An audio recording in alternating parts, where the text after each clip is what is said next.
All right, what's going on, everybody? Down here at school again, getting ready to start on the next project, which is basically the first project we do in class, which is just a painted panel. So basically we're taking, going from a flat piece of steel, bare steel, all the way to a finished painted product, okay? So this will be your first little foray into painting. And basically everything that we learn on this panel translates to working on cars, right?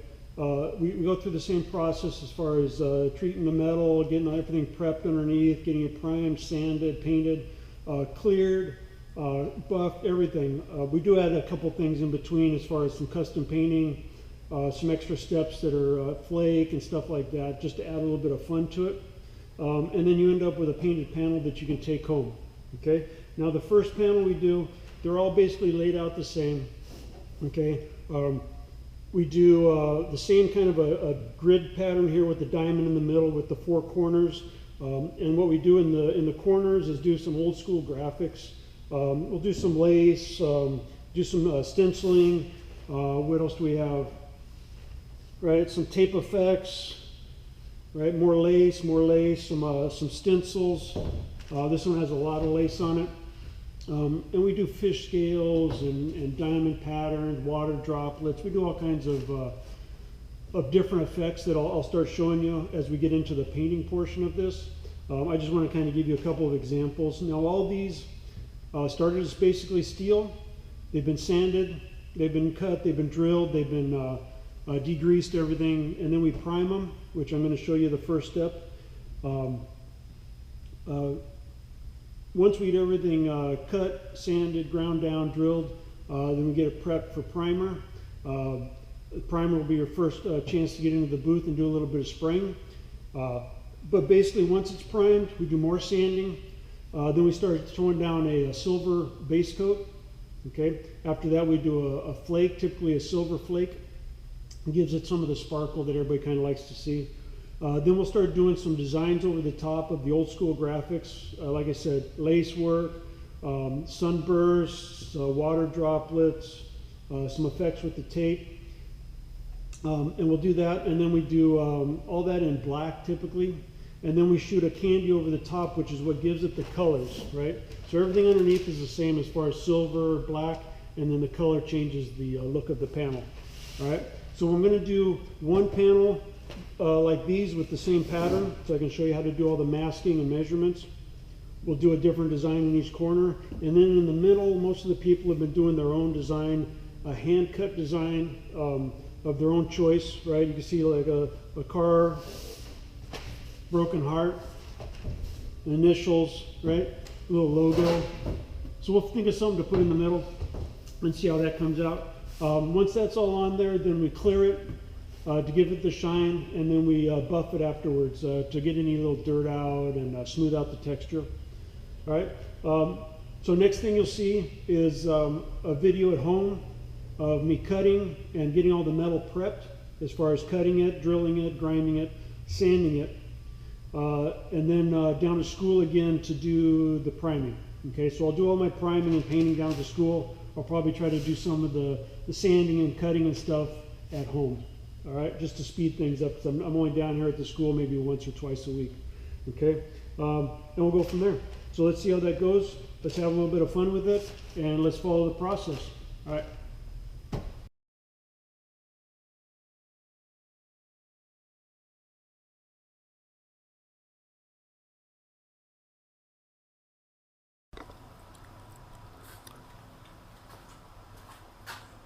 Hey, what's going on, everybody? We're out here in the shop.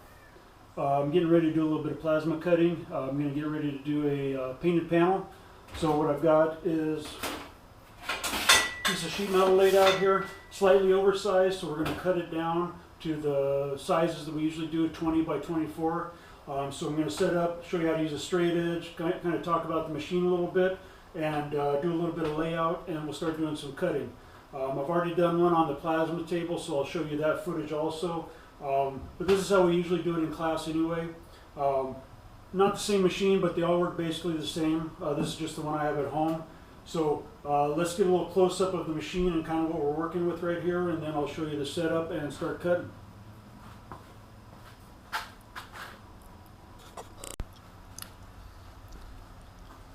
All right, so I just want to do a little close-up. This is actually just a panel that was sitting around the shop. Had some flames on there. We were kind of out of metal at the class, so I had to kind of use some scraps, but that'll work. Kind of takes me back to when we didn't have the money for metal and we had to cut up file cabinets to do all the projects. So it's a little cluttered out here. I apologize. We got a lot of projects going on at the same time. So get that out of the way for a second. So besides the piece of metal, a couple of safety equipment. I usually recommend some gloves. It does produce some hot sparks, and also you got hot metal after it's cut. So get used to wearing gloves, protect your hands. I've also got a face shield. This one is a flip up, kind of nice. So you got a clear shield and a tinted. So if you're doing a lot of plasma cutting, you're going to want to use a tinted shield. Otherwise, you're going to start seeing spots in your eyes just from the bright light. So for a lot of this, it's a real quick cut. You probably don't need a dark face shield, but at least have a clear one just to protect yourself from the sparks. Okay, so that's your safety issue. The other things that we have is a couple of vice grips.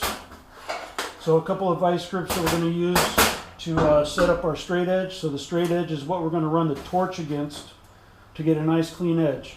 Now with the plasmas, you can pre-cut it, right, just by hand, but you're going to end up with a wobbly edge. Okay, so if you want something nice and straight, we're going to set this up there and we're going to clamp it down with the vice grips. Okay, now vice grips, fairly simple tool. Let's grab this one. It doesn't have any tape on it. And vice grip is just the brand name. There's others that work the same, but they're not called vice grips. They're locking pliers, basically. And what they are is they have an adjustment. They have a release lever. Okay, so we want to adjust this so that we can clamp down on some metal and have it stay. Okay, so if it's too loose, it's not going to catch the metal, right? So what I want to do is I want to turn this in, and you'll notice the jaws will close as I turn it in. Okay, so I want to find it so that it's going to get onto my metal. See, that one's not tight enough yet. Go just a little bit more. And what I'm looking for is that click, right? So that way I know it's locked on there. It's not going to come off. And when you need to release it, just push down on this little lever right here, and that'll release it. Right? Try not to get them too tight so where you got to really squeeze them, then it's hard to release. Right? They don't take a whole lot of pressure to hold something, so that'll be fine. All right. And with these, what I'm going to do is I'm going to clamp these onto the corners to hold our straight edge in place while we run the torch along it. Okay. So get that out of the way. I've got a tape measure also, so we know what our dimensions are. And I've got a Sharpie here to mark down where I want to add, where I want to put the measurements. Okay, so I know where to put the guide. The other thing I brought out was I'm going to show you the torch right here. This is just my consumables. So some of the parts I'm going to show you. These are consumables, so these get used up as the tool is being used. And I got some old ones that I was going to show. All right. So I'll get those out. So I always just have a little box of all the parts that go with that tool. So I'm not looking for them. Everything's handy. I know where everything's at. All right. So the other thing I've got, we swing you around a little bit. So this is my plasma cutter. It's a, what is it? A Thermal Dynamics Cutmaster 42. Nice little machine. These are typically, people always ask what the price of these are. A decent machine like these, at least when I bought them, they were a little over $1,000. There's a wide range. You can get them for a couple $100 for an inexpensive model, all the way up to several thousand for a larger one that's going to cut some thicker metal. This is a good all-around one. So first couple things I want to show you is whenever you're dealing with a plasma cutter, you're always going to be dealing with a ground, right? So in order to complete the circuit, we want to make sure whatever we're cutting is going to be grounded with that clamp. And obviously we'll move it a little bit, so I don't want to be in the way of the cut. All right? But we want to make sure that it's grounded, right?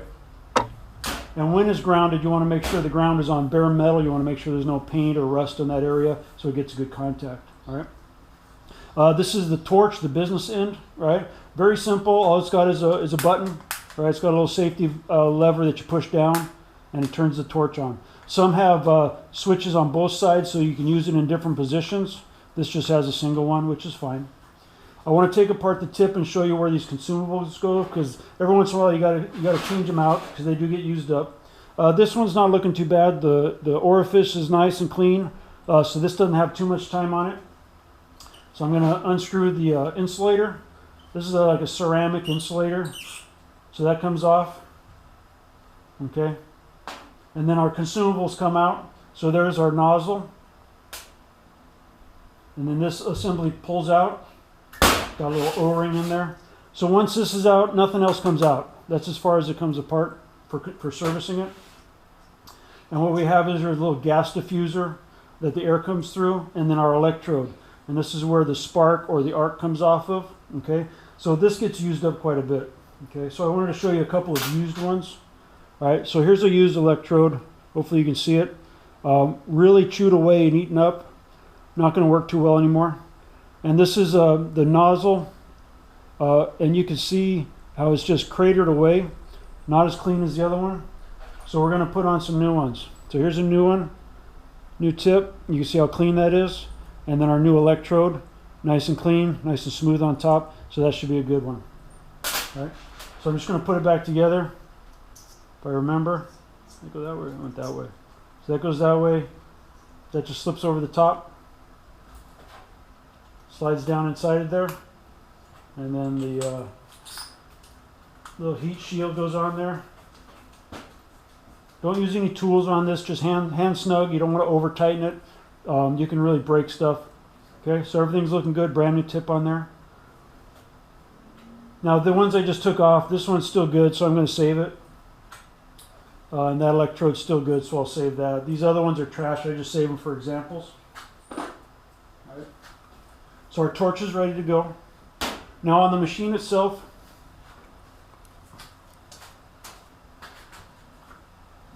front control is real simple. It's just it's got a couple of indicator lights to show that it's on. Air pressure is good, and then it's got the power adjustment, right?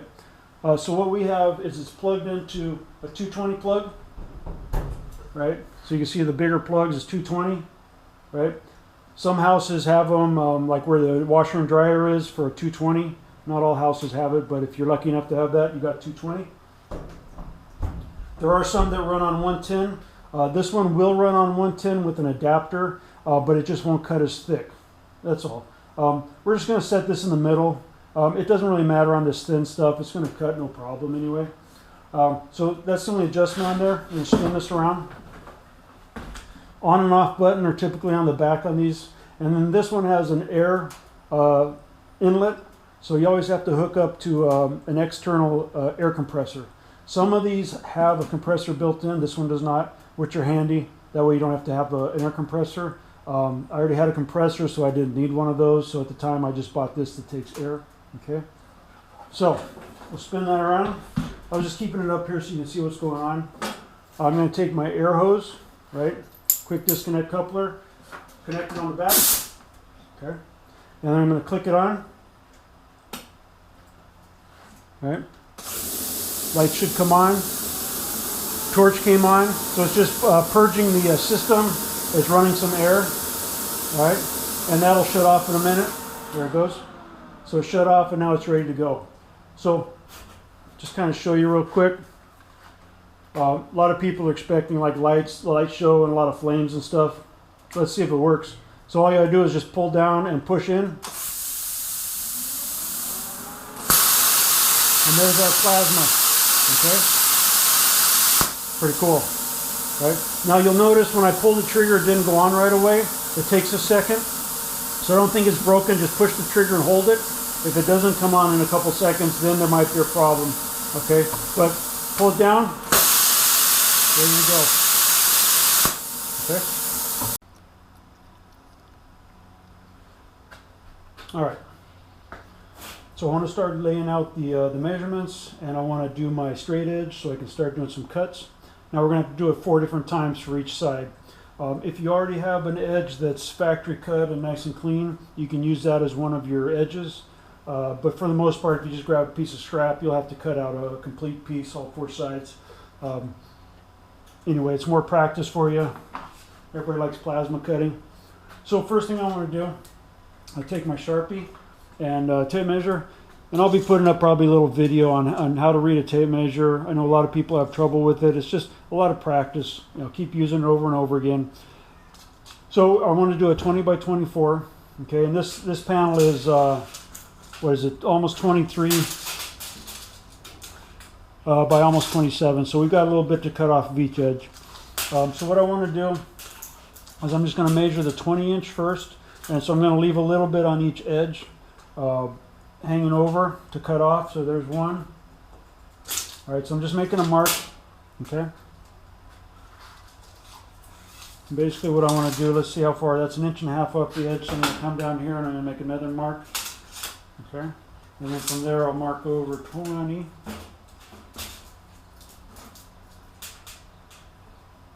Okay.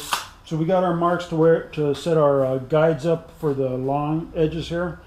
I also want to do it on the short edges, and that's going to be a 24, so we got a couple inches to take off. So I'm going to come in 1.5 inches on each one of these. This is a fairly straight edge, and then off of that, now remember, if this is a fresh clean edge, you can measure straight off of that for your 24, but since I'm not sure about it, I'm just going to make a clean cut, and I'm going to mark it at 24.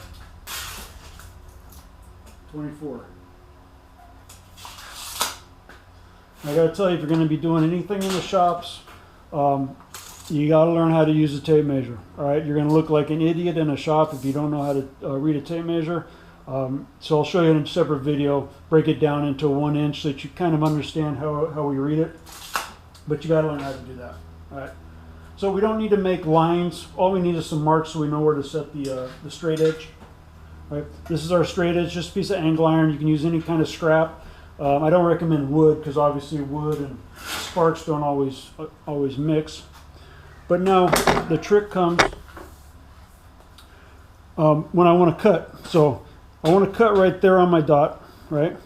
But if I put the straight edge right there, it's not going to cut because this is riding up against the straight edge right here. So what I need to do is factor in the offset between the edge that's riding up against the straight edge and the center of the torch where the arc is coming out. Okay, so basically what I do is I'll just set the center of my torch right on the mark, and I'm going to bring the edge to it.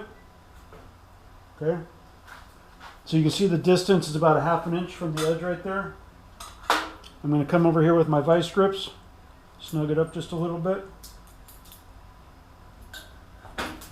clamp it down. I'm not clamping it to the table, just to the piece, just because this has deep sides on it. All right. And what I'm going to do is recheck that so it's looking good, and then I want to come over to this edge and do the same thing. Just put it on my dot and bring the edge over until it touches the edge of my torch, and that's going to give you a pretty close offset. Same thing, I'm going to bring my vice grips, clamp it down. Now if I double check it and I keep my torch nice and straight, when I drag it along that straight edge, it's going to intersect my little reference marks right there. Okay, so our straight edge is ready to cut. Now I've got it hanging off of my table because I don't want to cut my table, of course, right? So whether you're using a workbench or whatever, make sure it's hanging off the edge. All right, so I'll put the torch aside. I want to make sure that I'm grounded.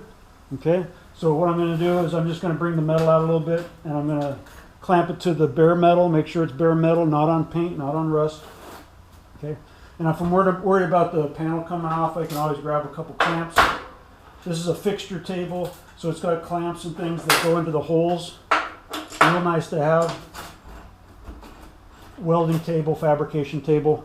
All right. So our panel is down, secure. Our guide is vice gripped in place. Our torch is ready to go. Just double check everything. All right, so I want to make sure I've got my gloves. Pop these on. These are welding / work gloves. We'll try these out. Okay, and I've got my face shield. Pop that on. Okay, so like I said, for a quick cut, sometimes all you need is the clear one. If the light is too bright, make sure you got a tinted one, or if you're doing a lot of plasma cutting, you'll see what happens. All right, so before I start cutting, before I turn the machine on, because it'll be a little bit noisier in the background, look at your space, make sure everything is safe. I want to make sure there's nothing up here that's going to catch fire. I don't want any paper towels or anything that sparks are going to hit. You want to make sure you want to check around your work area.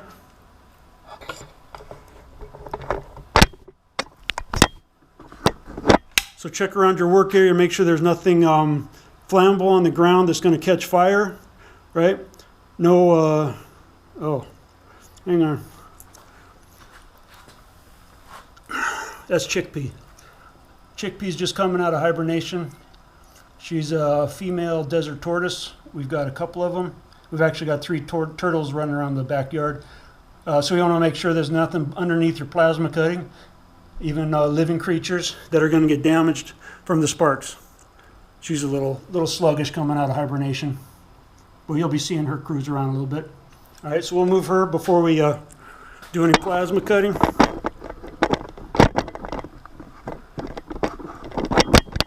you back in there. All right, so let's move Chickpea. Come on, Chickpea.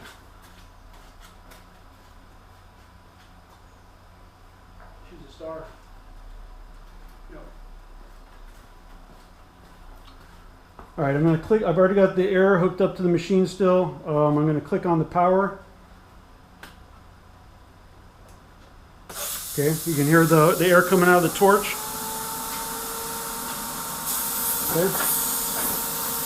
We'll double check it, make sure it comes on.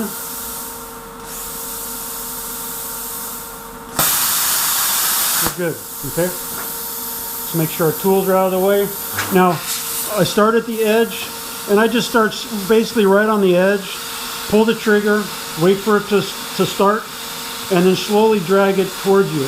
Now, it's better to pull than push. Pushing, a lot of times the torch will start getting a little jerky, so you want to pull to get the smoothest. And don't go too fast, don't go too slow. You want to try to find a happy medium. If you go too fast, sometimes you'll lose the cut. So let's just see what it wants to do. So I keep my torch straight up and down. I don't want to tip it. All right, pull the trigger.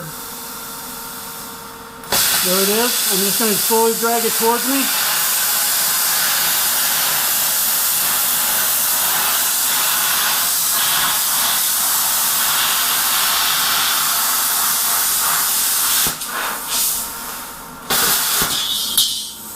There we have it.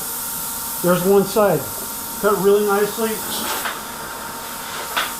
I'm glad we did the new tip on there. I'm just going to disconnect what I got here.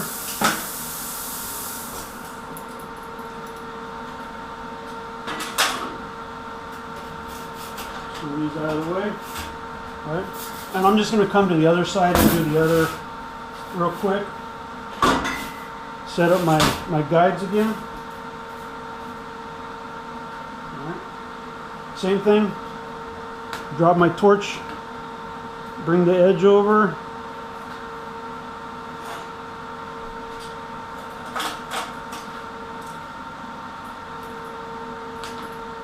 clamp that, looks good, come over here, looks good, clamp that down, okay, so we can always double check it before we cut, looking decent, yeah. Come over just a little bit.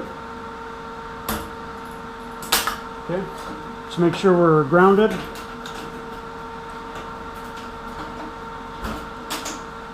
Clamp that down a little bit so we don't move around too much. All right, we're ready for the next cut. Move the tools out of the way, same thing. Wait for it to start.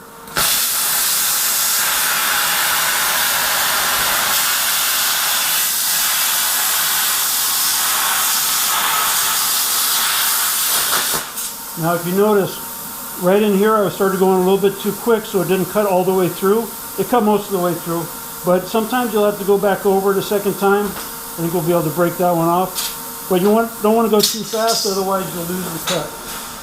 Okay. Pop these off.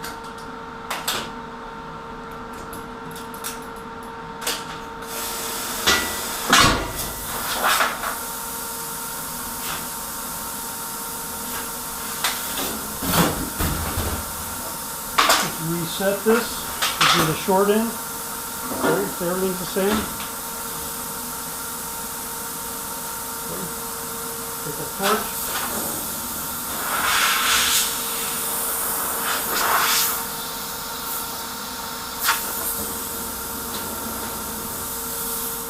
And the air typically continues to run to cool off the tip, and it should shut off. Right now it's acting kind of weird, but that's alright.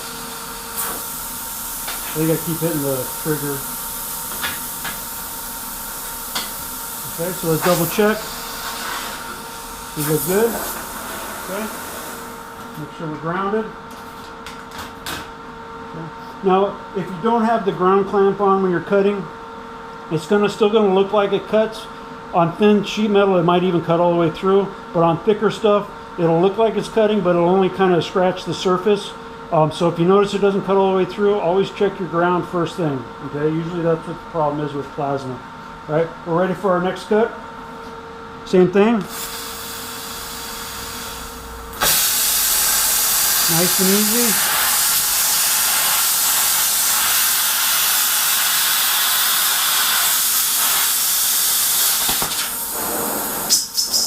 So the cleaner your cut, the less work you're going to have to do afterwards, because we're still going to have to grind it and clean up our edges. But the cleaner the cut, the less work you have to do later. All right, let's do our last side.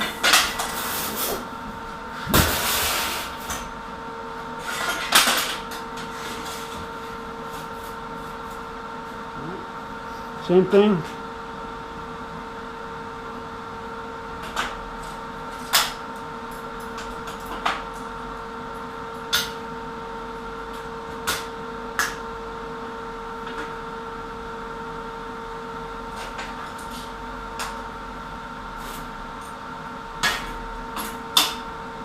And you want to make sure the vice grips are out of the way. You don't want them in the way while you're cutting. Back that up just a hair. Okay, that's all right. Ground clamp. And away we go.